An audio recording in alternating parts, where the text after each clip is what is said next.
Hey, David. Hey Patrick, how you doing today? I'm well. How are you doing?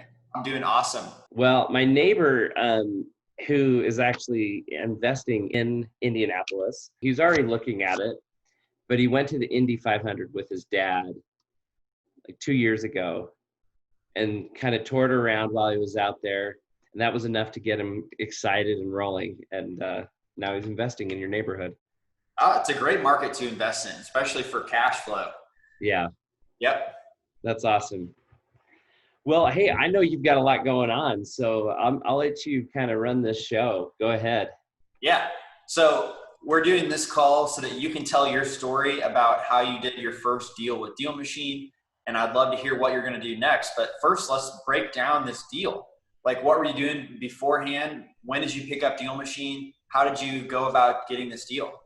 Yeah, so I'm a new real estate investor. I've dabbled in with it like for, I don't know, 4 years ago I started. I got two rentals, but I feel like I've just been on the outside looking in. And finally, yeah, I think it was in December, I was just like, I've got to just like do this because I knew the key.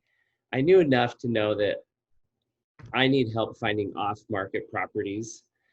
Um, And so at that point, I thought, well, I'll probably just go to a wholesaler. And I knew about driving for dollars. And I tried it like a couple years ago. And that was just so tedious. And I just like, I'm too ADHD. This is not going to work for me. So I, yeah, I went to a real estate meetup here in Salt Lake. And Mike Baird, who runs the Smarter Real Estate Tribe, was the speaker, and I just really liked him a lot. In fact, I'm sporting the Smarter Real Estate Tribe shirt right now. Um, I just connected with Mike. I visited with Mike, and um, you know, started using him as a mentor. And the first thing he told me about was DealMachine. We were on a call and a Zoom call. He pulled it up, showed me how it worked. I downloaded it that day, and I think, let's see, I met him in December, but I was in India actually a lot of January. And then it was when I came back from India that I met with Mike. So it was end of January, 1st of February. That's when I downloaded it. I would say I started using it in February pretty consistently. And then I got a phone call. This guy, this property I'm working on now, this one that I'm calling for this call, was I added him on March 8th, 28th. And I think I sent two postcards by the time he reached out to me. And I wrote up a little timeline. I don't know if we can do a share screen. Yeah, please. I'll give you the permission here. Yeah. There you go. And the reason I did this is because a friend of mine who does some investing, I had just done, Mike helped me find a house here in Utah. And there we go. Can you see my screen there? Yeah. Okay, cool. Anyhow, a friend of mine like connected with me, or that's also investing. I literally closed on my first flip, and the next day went under contract with this property. My first flip was through, Mike helped me find it. It wasn't through DealMachine. So this is like my first baby. Like I found it. And so this friend of mine said, is like, I'm just impressed like how quickly you got another property after the other one. And he made it sound like I didn't do any work, because I did. Like it wasn't just, it wasn't just a matter of sending postcards, but DealMachine was critical in helping me find this property. So March 28th, you can see here, I added that 3:31 p.m. I can see that in DealMachine. Initiated the mailing campaign at 3:32.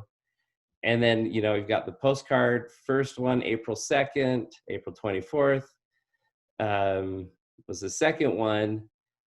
Owners called me, I responded, left a voicemail, blah, blah. I called them back. But I want to highlight right here, I left so many different, I just made sure I was in the neighborhood, and I would just drop off like Post-it notes, hey, and usually they were value driven Post-it notes. It was something like, hey, I found some information that might be helpful to you as you are thinking about moving. But this guy, it was just a perfect candidate. The house was definitely in distress. Here, we got some pics.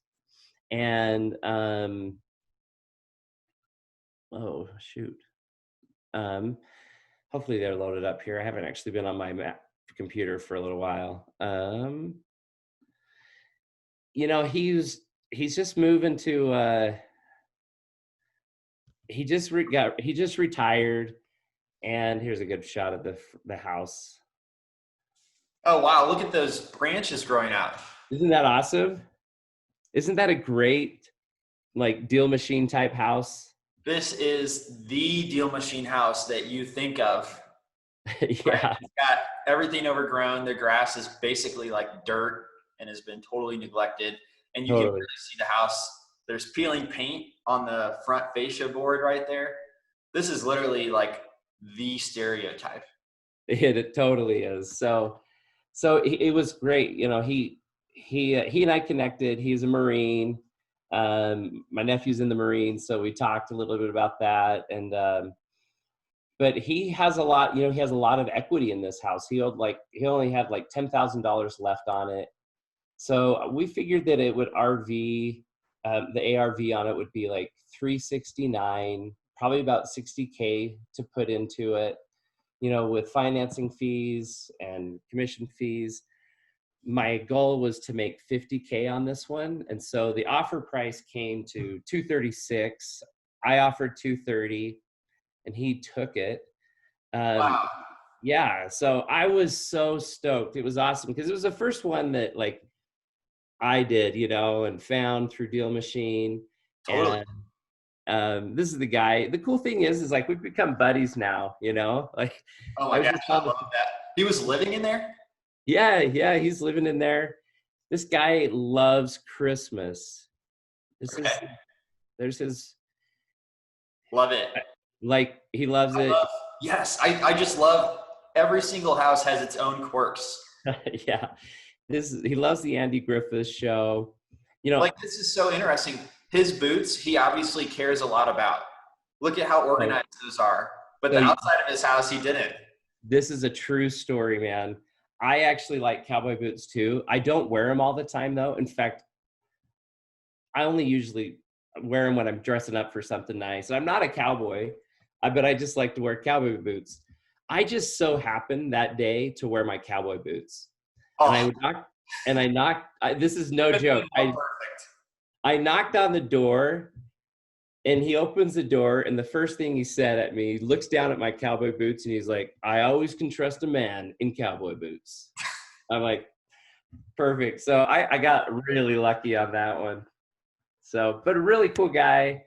The cool thing is though that like the ARV on this house is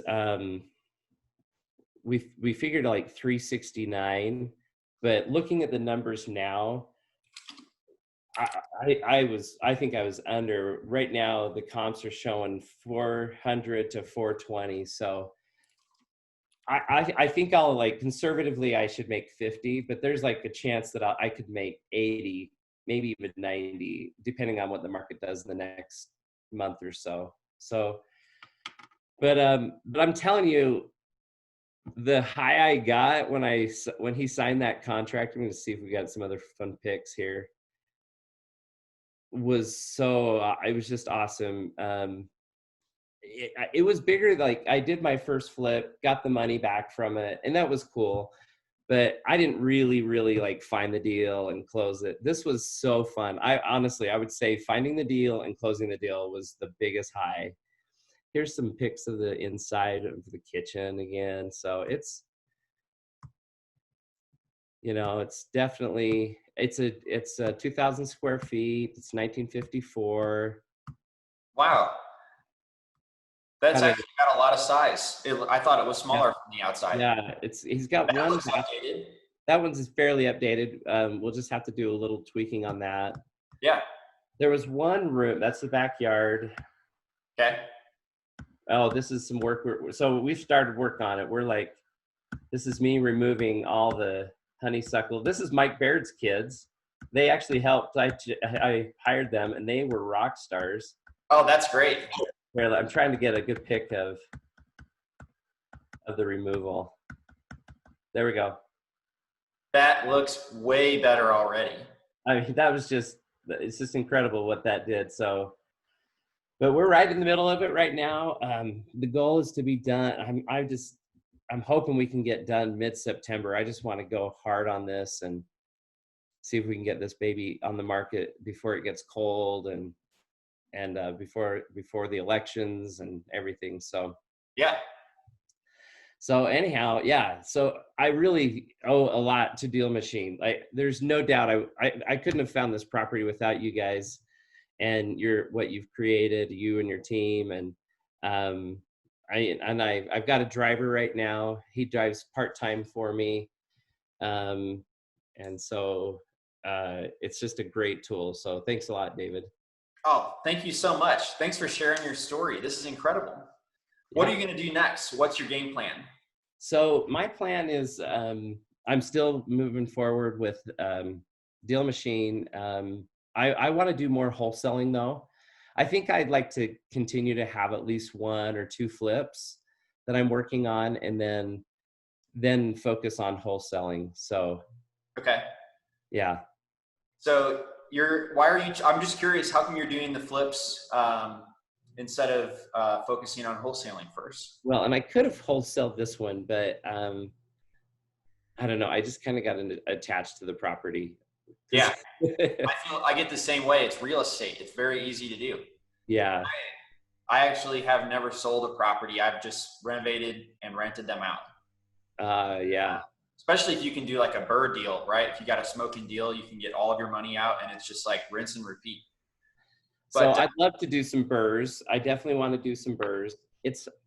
The numbers are hard here in the Salt Lake area to do BRRRRs.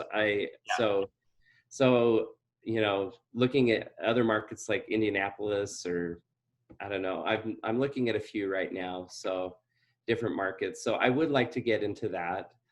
The reason I want to do the flips as well is because I just want to learn the process, what it's like, how to manage a project. And that's really important to me. So that's part of the reason. But I really do want to wholesale some more after this. So to build up some cash and to help me do some BRRRRing in the Midwest somewhere. Yeah, that's awesome. Well, Indianapolis is a great place to do BRRRRs. It's still hard to find, right? You've got to find the smoking deal. It's hard anywhere. Yeah. You know, to do that unless you've got your marketing honed in. But if you're using DealMachine, it makes it a bit easier, I found. And I'm glad to see that it gave you success too with this deal. Totally. Yeah, it's a lot of fun. Another fun story too, a friend of mine, so with the program I have is the professional, you get 2 drivers. Yep. And she's an agent. She's a newer agent. Her and her husband were asking me questions, and I said, you know what, just why don't you play with my DealMachine? I've got one person, or one thing that you can do. Go around, and she just couldn't believe it. She just wasn't familiar with like driving for dollars. So I said, just go around, play with it, tell me what you think. So she started playing with it and started sending postcards in my name. So I approved them. But she was just like, honestly, on a little date night with her husband, walking around the neighborhood and taking pictures. And I ended up getting a few phone calls from her. Nothing came of them, but she was blown away that even works. So hopefully we can get more people using it. But yeah, it's a great program. Awesome. Thank you so much for your feedback. Is there anything that we could do? You have any critical feedback for us? Something that we could improve for you? Oh, good question. I do love how proactive you guys are. I'm meeting with Elise. I think I need to tweak my marketing a little more because I have a lot of leads, but I'm not getting as much as I was hoping. And Elise was awesome. She's put me in the VIP program, and I really appreciate that. In fact, I have a call with her later. Good. Yeah, so I appreciate that. You know, this is a silly little thing. when you're filtering, one of the filters that I like to use is, hold on, let me go into it. So I've got it right here. When I'm filtering leads, I like to look at, I use the sell date quite a bit, but there's in the sell date, sometimes there's no sell date. So you just have like the 2 hyphens, the dashes. Yeah. If there is a way to just like filter it so that you can just look at the dashes ones, does that make sense? And the reason for that is when you're just filtering by date, it doesn't pull those ones in. And so I have to go in and then like find those and then select those, because there's a lot of them that I still want to mail postcards to. Okay. Does that make sense? I could show you what I mean. Show me. I just killed your screen sharing earlier because I wanted to see your face bigger. Hey, so here we are. So what I'll do is I'll come in here to, so we're going to filter the leads. And I just have,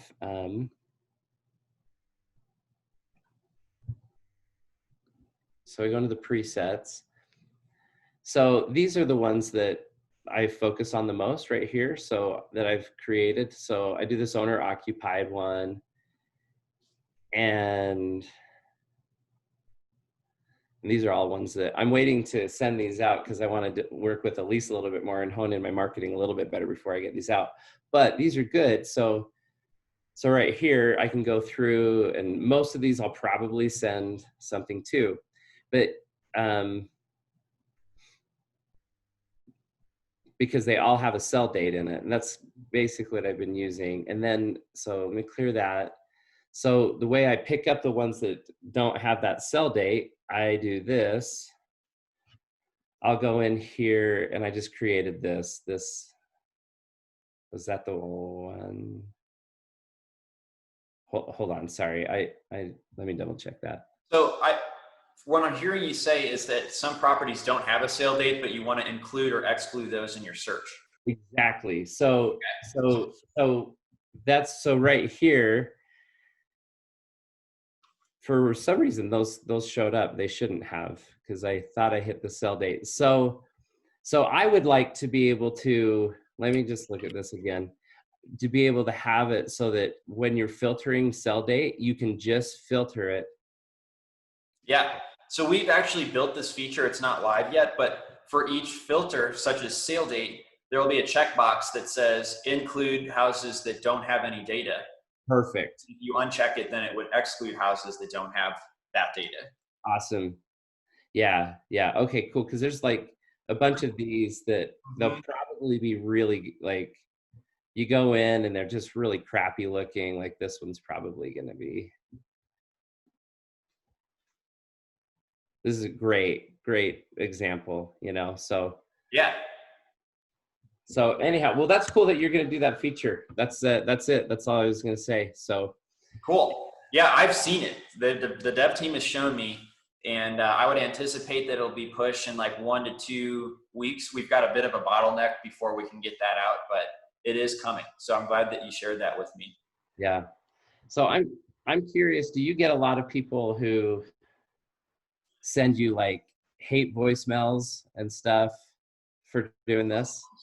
Sometimes I do get that, but the ones that counteract it are the ones that say like, oh, like I've got a lot of mail, but like I called you because it looks like you took a lot of time to put this together.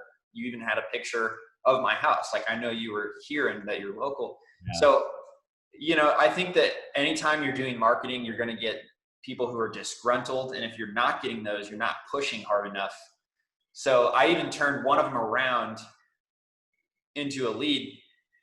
He was so mad that I took a picture of his house and he said, you need to take me off your list now. And he was so mad when I asked, what's your address? I'll look it up and I'll take you off right away. He didn't even tell me his address. He's like, I'm not telling you my address. You already have all my information. And so it was just like this insane like issue that we had, but I did keep him on the phone and basically just mostly listened. And then it turned out that he was going through a divorce, right? He finally was like, I'm going through a divorce and I've got all these people coming after me and I'm just sick of it. And I was like, I totally understand that. And then I said, after your divorce or in that process, will you be selling your house? And he was like, yes, that's definitely something we'll need to do, but we're just not at that point yet. So I always feel like there's a reason why somebody's upset, and it's always helpful to like find out if they're on the phone and they're not hanging up first. Try to hold on to that conversation as long as possible. And a lot of times it'll surface why they're so upset. It's like the giant with a thorn in his foot. You know, is that a story? For some reason that just came to my mind. I don't know the story. Well, I feel like it was like a nursery rhyme or something. And there's this book, this like it festered, right? Yeah, basically like the only reason why he was so mean and so grumpy was because he had like the tiniest little like thorn in his foot. And once he got that taken out, like he was just like so kind. And I obviously need to fact check my recollection there. It's coming out. I'm remembering something. Yeah. Well, cool. Thanks, Patrick. I expect to see you here again. Like when you've done a few more deals, let's do a full-blown case study. Okay, I'd love that. Yeah, hopefully this was helpful for you guys and you can use this in any way that's helpful. So it's definitely helpful. We're going to put this on our YouTube channel if you're okay with it.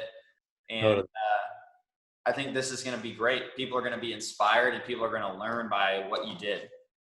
Awesome. Well, good. Well, thanks again. And I appreciate all the work that you guys are doing to help us. It's great. Thanks, Patrick. I appreciate you. I'll talk to you soon. Okay, see ya. Take care. Oh, actually, so should I tell Elise to call you or you guys already have a call scheduled? We've already got a call scheduled. So okay, perfect. Yep. So I think we're all good. Very good. All right. See ya. Have a good one. You too. Bye.